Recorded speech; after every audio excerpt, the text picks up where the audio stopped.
I know probably many people in here are familiar, at least somewhat, with your story. You were on American Idol Season 8. You auditioned there after a time of great tragedy in your life. Can you maybe, just speak to a little bit of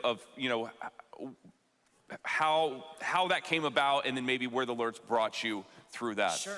It's a long story, but I'm gonna make it short because we have limited time. I was a worship leader in Milwaukee, Wisconsin, and we got Milwaukee, let's go. All right, grew up there, and I also was a semi-truck driver. I know, you don't want me to be a semi, God delivered me because I was not very good. Thank God for insurance, and people were really good to dip and dodge. I mean, I wasn't that bad, but I also sang a lot in my cab. So I was really distracted singing songs on the radio. Anyways, I just dreaming to be a singer. My first wife loved the show, and she started watching it. She became hooked to the show. I never could watch it because I was working full-time for the ministry for the 2 locations doing worship, and also I was driving the semi during the day. Anyways, one year we got DVR, and I watched it. I got hooked. I followed the story, and I was like, if I can just make it to Hollywood. There was a guy named Josiah on the show. Forgot his last name, but I remember, this is so long ago, that he made it and got cut in Hollywood, but I went to his MySpace. Y'all remember that? I mean, I'm aging myself. If you have one, delete it. I'm just gonna tell you, so. Wait, we're not using it anymore? And he had 1.2 million followers. I just was like, if I can make it to Hollywood, I can get a following, I can go. Little did I know that my first wife would unexpectedly pass away 1 month before the show from heart complications. And I didn't want to go after that, but it was the last time I could because of age limits. I know I look really young right now, but I'm getting older, y'all. And but anyways, I went and tried out, and the rest is history. And God birthed in the middle of that very trying season. I'm skipping over a lot of details because you can imagine it was a trial and a test of faith. You really don't know what you believe until you're faced with the test. And it's either you believe what you know to be true when you're not seeing it, or you move forward and you just believe what you feel in that moment and just kind of go off the hinges, which a lot of people do under testing. Yeah. And so, but thanks be to God, I'm over here on this side. I'm remarried, my wife's here, got 4 beautiful kids, and it's a testimony. God is still writing the story. Had some hiccups, had some ups and downs, but isn't that the story of all of us? Like, no matter what chapter you're in, if it's unexpected, you can understand that it's not the end of the chapter if you would just keep your eyes focused on Jesus. I think of the same way, like, we've hit some hiccups in the road of our country, but it's not done yet. There might be hiccups, so there's a new chapter for us. It goes for everyone and anything in this room. If God's in it, the story's not over. I think that's a great place to jump in is, you obviously, you sang 2 very powerful songs tonight that are boldly about love for country, love for the Lord. And you mentioned that for a lot of artists, they feel that, whether it's faith or patriotism can be a killer to their career.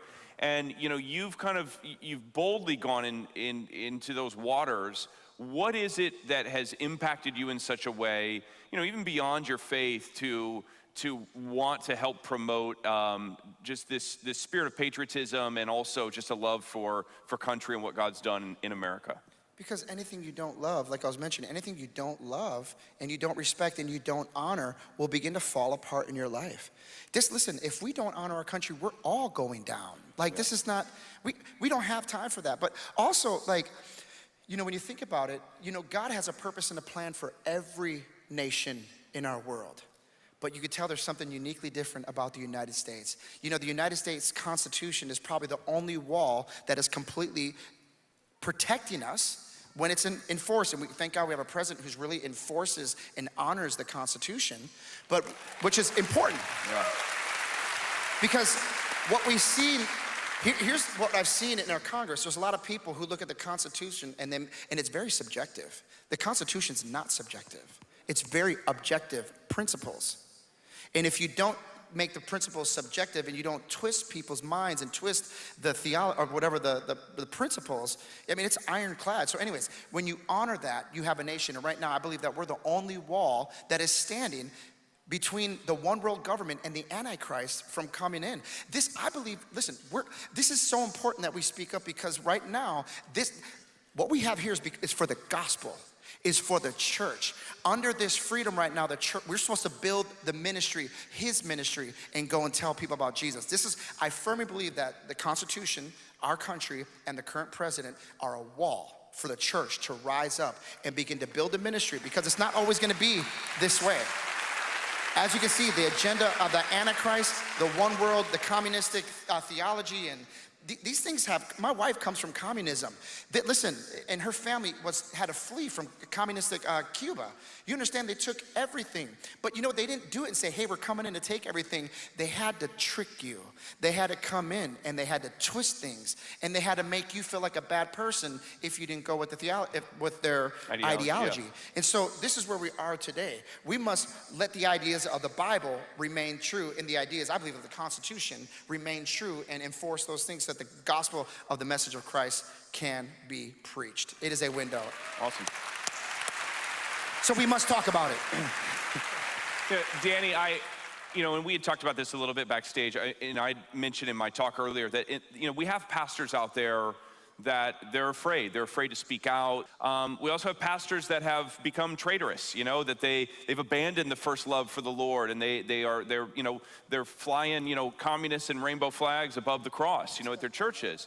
But in the same way, there's also issues in entertainment, and Christian entertainment is not also immune to this, that we've seen. And I'm not here to name names or anything tonight. You can read my books if you want to see that.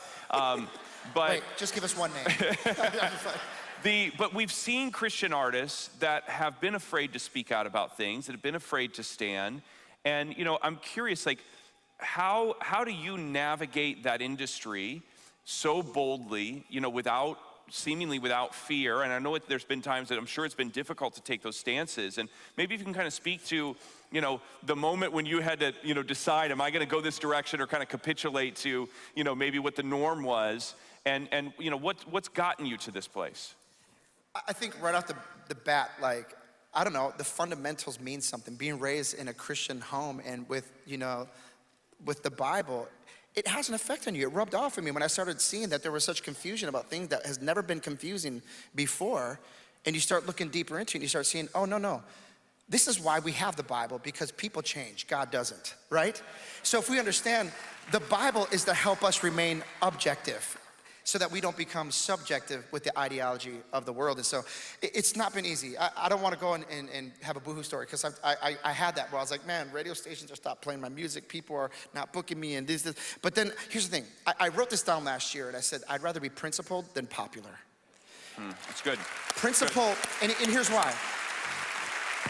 Because the Bible says, unless the Lord builds a house, those who labor in vain.